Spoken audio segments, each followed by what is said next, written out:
Welcome to this episode. My name is Mohammed Yunus, founder and CEO of vFairs. And today we're diving into the fascinating world of event design with Ruud Jensen. Ruud is a pioneer in the events industry, best known as a co-creator of the Event Canvas framework alongside his colleague Roel Frissen.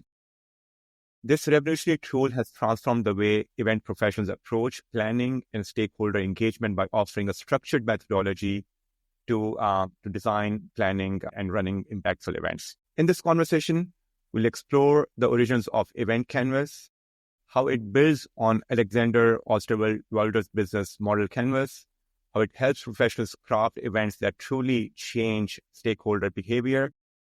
We'll also discuss key lessons Ruud has learned throughout his journey, common pitfalls in event design, and emerging trends shaping the future of the industry. Ruud's expertise, which extends to developing the event design certification program, promises to offer incredible insights into what it takes to create events that leave a lasting impression. Let's get started. Ruud, I would love to learn a bit more about what brings you to this industry. How did you get excited about this industry, and a bit about what you do in your company, and a bit about the framework and the certification program. Absolutely. Thank you for inviting me to join your Epic Events podcast. It's a treat to be here with your listeners. I have an obsession with events. I'm an event extremist, if you will. I have been fascinated by them for the longest time.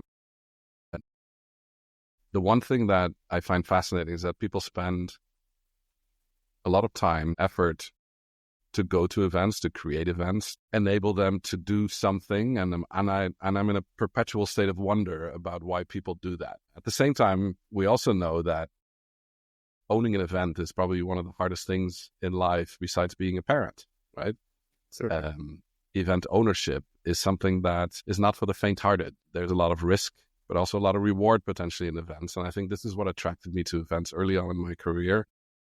Having lived in different countries, having seen different types of events, I have a fascination for music as well. And the ability for people to get together and create experiences is just phenomenal. The only question that sat in the back of my mind for a long time, being a 15-year-long hotelier, seeing lots of events come through properties and seeing how teams created events and how sometimes they were absolutely phenomenally fantastic, how sometimes they were quite mediocre, and how many times they just missed the mark. And coding and decoding why that happens has become an obsession.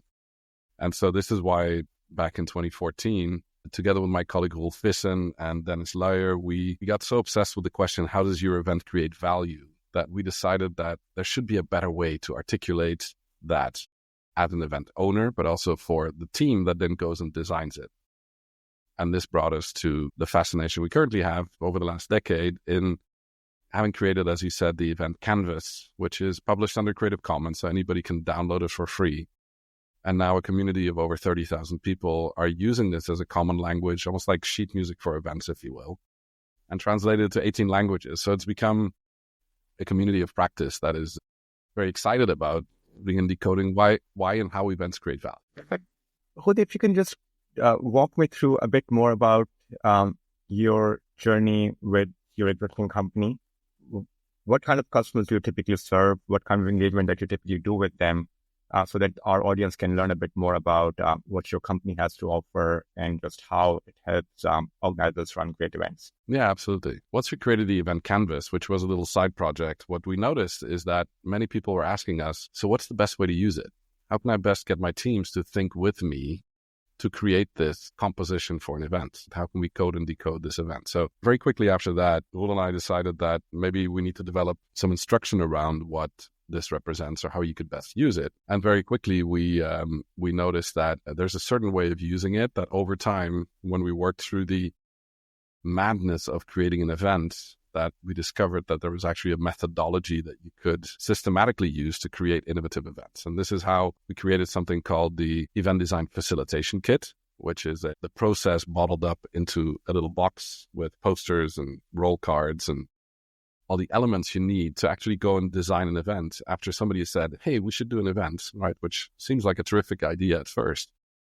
But very often, then that person that says that is stuck with this lack of ability to articulate what they actually want from this event, right? Sometimes they have clarity, or they think they have clarity, they express their wants. But really, as a team, you need to take that challenge or problem and roll around in it and explore it in such a way that you actually apply the mechanics of design thinking to the creation of an event. And so to give that example, you were asking who are some of the people using this. One of our first adopters, I remember in the very early days, was a company called Medel in Innsbruck in Austria. And the owner of that company was of the cochlear implant. And she had done an event for many, many years. And her team was challenged to figure out, why has this event become less effective, or what could we be doing into the future that's different? Because the landscape, the environment around the event had changed. And I remember some of those early clients. Another one was the International Olympic Committee, Panos Tsipanidis, who saw what we were working on and said, I don't know exactly what it is, but I know that I need it. Can you come and train our team and work with our team to develop the way that we blueprint our events? And so they were some of the first users of this event facilitation kit.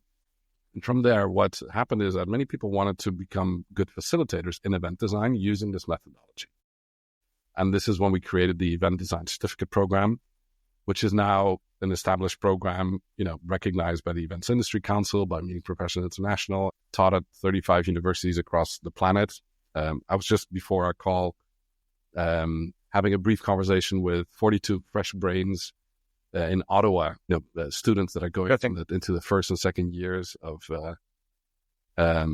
their event management program. And they're learning from scratch now how to design events in curriculum that's being made for, the promise of the future, the ones that are going to be taking your and my role in the future, and maybe those of our listeners, right? And it's really encouraging to see their state of wonder and how they look at events, and giving them the opportunity to have a voice and to facilitate event design right from the get-go, right?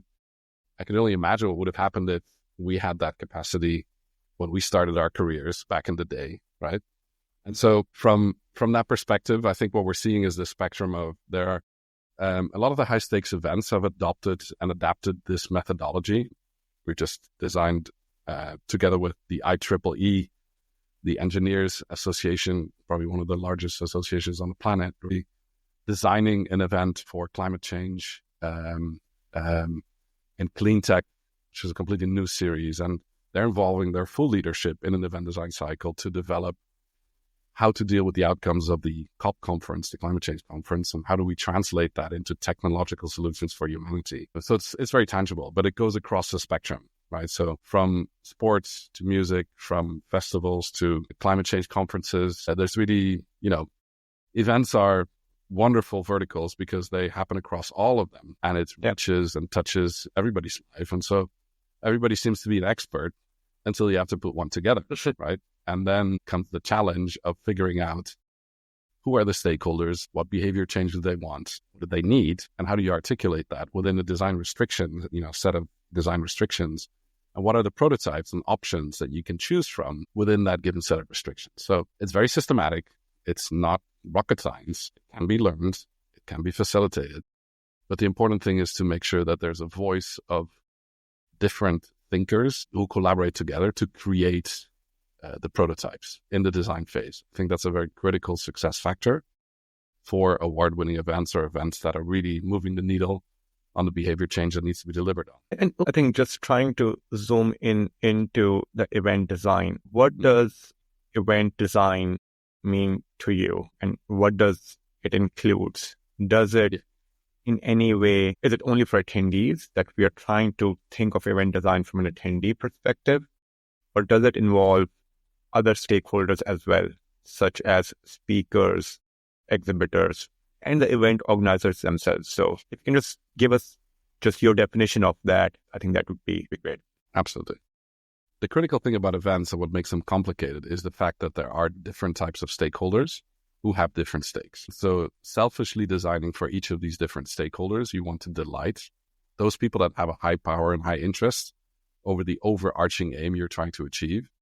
It's really, really important to articulate all these elements. And so in the design process, in order to go to that sweet spot between the known and the unknown, that spot where originality happens. The key for a design team is to linger there as long as possible without panicking, but being very systematic. And so typically in a design process, the first thing you do is you long list all of the stakeholders.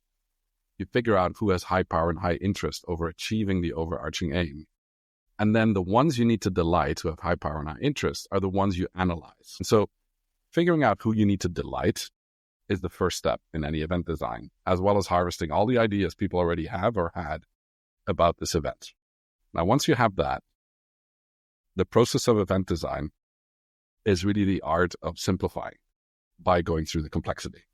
So you take each stakeholder one by one in a group of ideally 7, 8 people, facilitate it through this process, empathize with each stakeholder pre and post event to extract the actual behaviors, then figure out what are some of the pains or expectations that somebody has before the event from that stakeholder perspective. What are some of the gains and the levels of satisfaction you want them to have after walking away from the event? You articulate those, and each of these sections are about a minute or two. So within an hour, you have a very clear picture of what that one stakeholder needs to get out of the event. These first 6 elements is what we call the change, right? So you define the change first. That's step 1. In the second step, what the group does is they articulate all of the design restrictions, all the limitations you have. What's the time commitment they commit to? What do they expect to return? What is the cost and revenue that is in place for this specific stakeholder? What are the jobs to be done for this specific stakeholder? And these could be functional, social, emotional jobs and basic needs. And what is the event promise? Now, once you add these 6 elements, which are all part of the canvas, and what you'll see is that is a design frame. These are the restrictions that you need to work with. And every restriction is a welcome element because it forces you to have a constraint, right? And constraints create creativity, which is great. Once that's done for multiple stakeholders, so let's say you analyze this for stakeholder 1, 2, 3, and 4. It could be the event owner, the sponsor of the event, the speaker of the event, and maybe the hosting venue or the platform provider or whoever is involved and has a stake in the success of that event. By having those 4 different storylines, you've now framed the actual design challenge. And the only thing you haven't filled out in the canvas yet is the middle part, the part that looks like an hourglass. And I'm holding up a little hourglass because the precious thing that happens during an event is that time passes during an event. And the time you spend with people in the interaction between them, it creates an experience. And the experience is, picture that as the top of the hourglass. And the bottom of the hourglass is the instructional design. It's the skills, the knowledge, the attitude, and the people learning that needs to happen as a result of them spending time with each other at this event. Now, if you can really clearly articulate what that looks like, those prototypes, then you have choices that you can present to the event owner, and you have a rubric to take decisions, something called the event delta. And the event delta is really the extraction of the entry to exit behavior. It's those elements that you need to have in the back of your head when you take decisions about which idea is going to work, which one sticks, and which one falls off the roster. And good event design for us is about simplification. When Michelangelo created David, David was already inside the marble. He just had to take away some of the marble to show David. Good event design is like that. It's the art of taking away things and leaving the essence. But to get to that, you have to go through the complexity first. So that's, in a nutshell, the process of event design. It's a lot of fun to do. Teams really enjoy it. It doesn't cost very much because it's posters and Post-its and pens and papers and a little bit of time.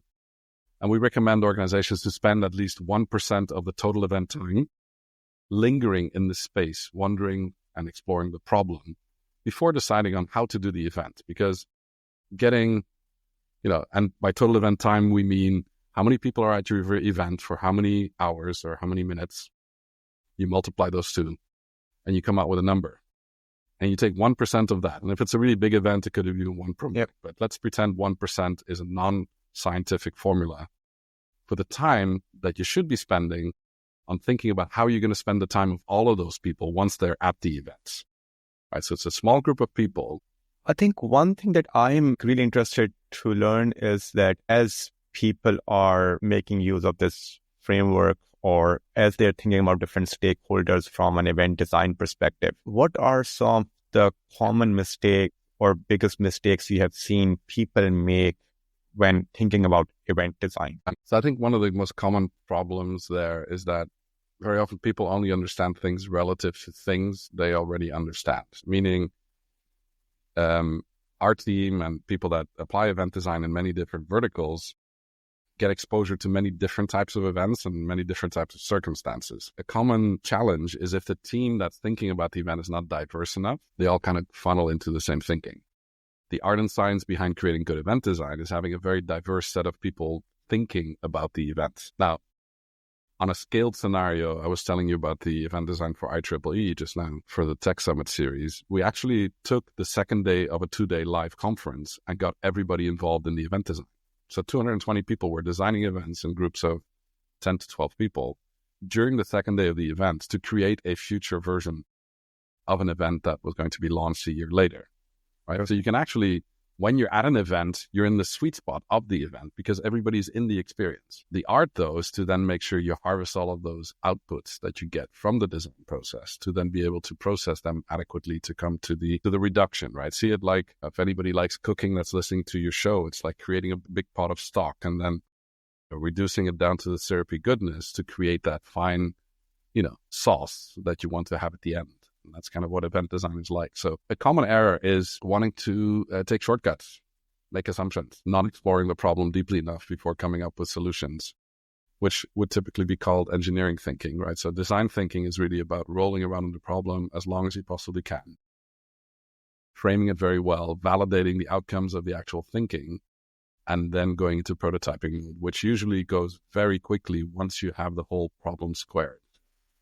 Interesting. And I just want to ask you a bit more on that piece. It sounds very interesting that when your audience is already there, how can you make use of that audience in order to plan the next event? What are different formats of actually can happen? Yeah.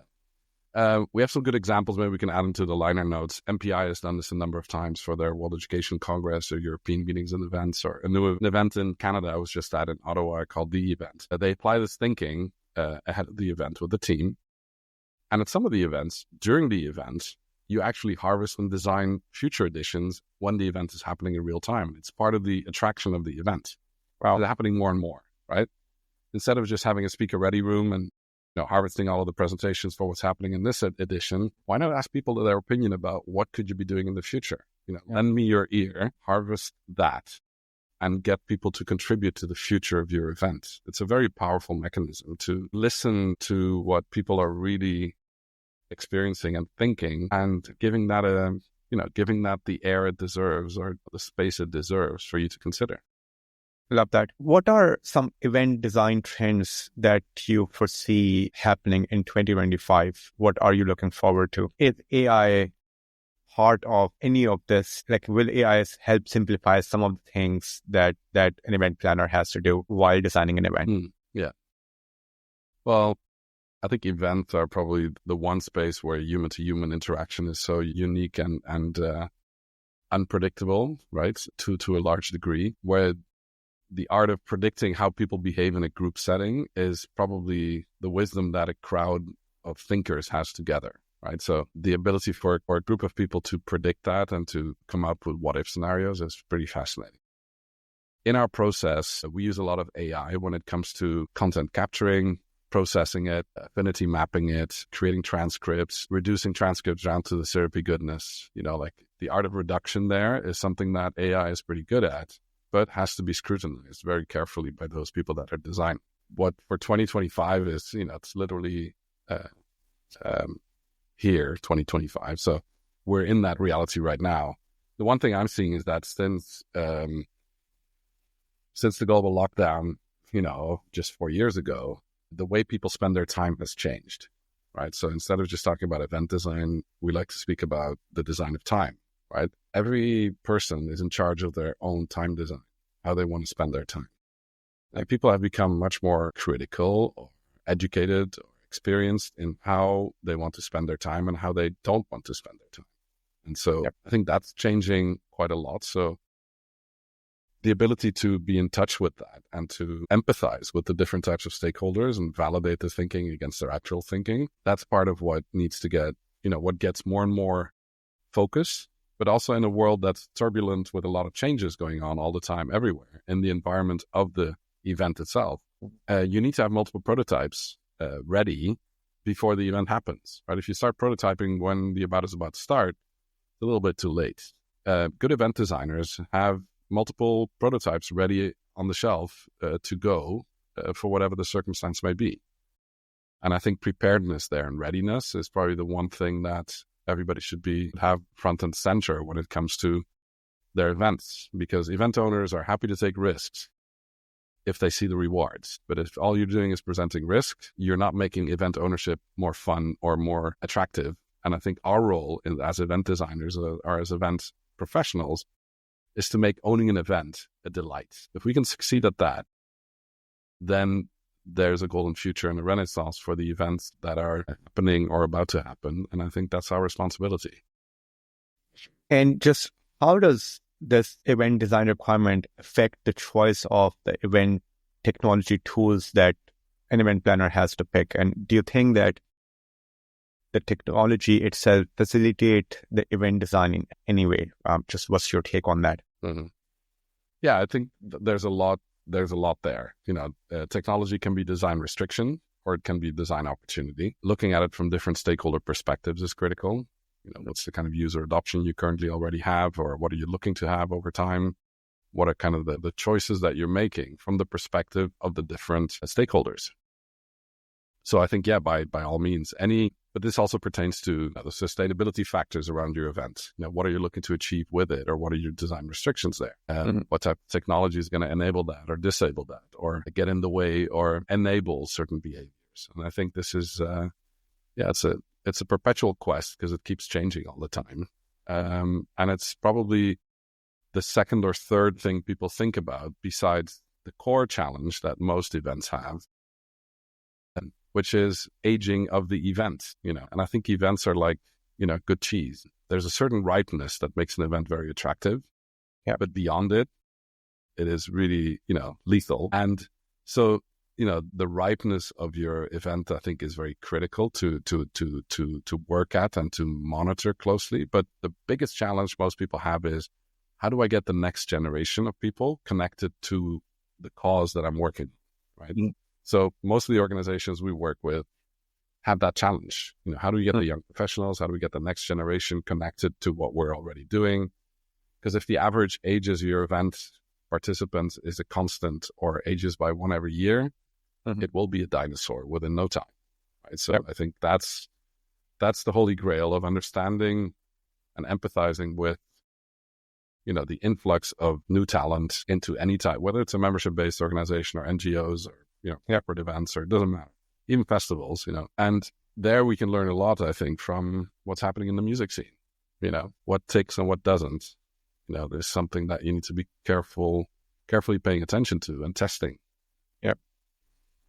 I have some questions that I typically ask, a lot of our guests on this podcast. So would love to hear your opinion on some of those things as well. What are the top 3 events that you personally like to attend a lot? What are your top 3 favorite events? Good question. My top 3 favorite events, both personally and professionally, I suppose. I was just at an event, let me take 3 recent examples. I was just at an event in Copenhagen for my daughter's birthday, on her birthday, for Jacob Collier, who's a phenomenal artist who plays multiple instruments and makes a choir of 7,000 people of non-singers sing, in incredible a cappella format. And I can tell you that's quite an experience. Wow. Here's a, barely 30-year-old, virtuoso musician who doesn't only perform, but he makes you part of the performance. Amazing. So to me, good musical performance are, they can be epic experiences. The other event I really enjoy on a yearly basis, we are big fans of meeting our community at events like IMEX. IMEX is one of the trade shows that we find our community, we meet up with our clients, we get business done, but it's also an experience in itself to explore new pathways and see the ecosystem of communities, in a live format. I think that's an event that I would not miss on my roster. And then the last one, I think, I would be remiss if I wouldn't mention that we're hosting cohort 56 now of the Event Design Certificate Program, Level 3, which makes people certified event designers in a 3-day plus 6 months coaching. And I always enjoy seeing other people learn and then applying what we teach them in practice in small cohorts. So this is a program we run regularly. The next one We'll be in San Diego in January, and seeing other people learn and apply what has been learned is probably one of the most gratifying things that as an event owner or as a business owner you can see in practice, right? So that's really thrilling. Thank you for sharing that. I just have one quick clarifying question. When you mentioned IMAX, were you referring to IMAX in Vegas or in Frankfurt? I refer to them as, both. We've been active at both for a long time, and to me, there's a distinct difference between the two ecosystems, the one in Frankfurt and the one in Las Vegas. This is why events are so interesting, right? So we have this saying in our organization, show me an organization's event and I'll tell you about their culture. Yeah, that's, go to an event of an organization and you will sample their culture up close and you can decode the culture of that organization. So, and I respect a lot the work that, Karina Bauer and the team do year on year to keep the heartbeat of the industry alive in that way, and also their partnership with MPI and other, side PCMA. All of the big players are active as well as our community within it, and so looking at that ecosystem and how it's evolving and changing over time is fascinating. Another one of my favorite questions: what's your take on swags in conferences? Do you think it adds value? It helps create a lasting impression? Do you think maybe it's a waste of money? And if it's add value, what are some of the swags that you might have got in one of these events that actually make you remember that brand for the months and years to come? Well, I wish you could take a look at my desk right now. There's two things that stand out for me because it's usually the things that linger on your desk that are relevant, right? There's one item here that I don't know if you would call this swag, but there's an item here that it's a frog sitting on top of something I legally stole with permission from the UN in Doha, Qatar. And it's a little spinning wheel that I put our sticker on, but I use this sometimes to take random decisions.